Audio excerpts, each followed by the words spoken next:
জুলাই গণ অভ্যুত্থানে যারা নিহত এবং আহত হয়েছেন তাদের জন্য সরকার গেজেট প্রকাশ করেছেন।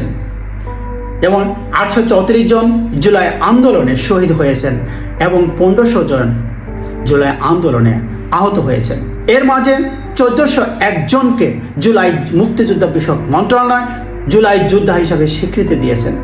কিন্তু আমার যে প্রবাসী ভাই এই জুলাই গণ অভ্যুত্থানে একত্রতা প্রকাশ করেছেন রেমিটেন্স শাটডাউন করে, তাদের নাম কোথায়? জুলাই আন্দোলনে একত্রতা প্রকাশ করতে গিয়ে অনেকে জেল খেটেছেন আমার প্রবাসী ভাই, তাদের নামটি কোথায়?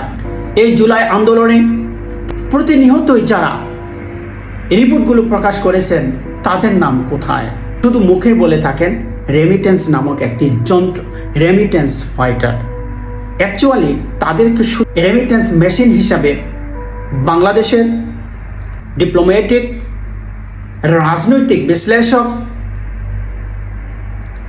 অর্থনীতিবিদ, বাংলাদেশ গভর্নমেন্ট সবাই শুধু প্রবাসীদেরকে একটি রেমিটেন্স নামক যন্ত্র হিসাবে চিনেন।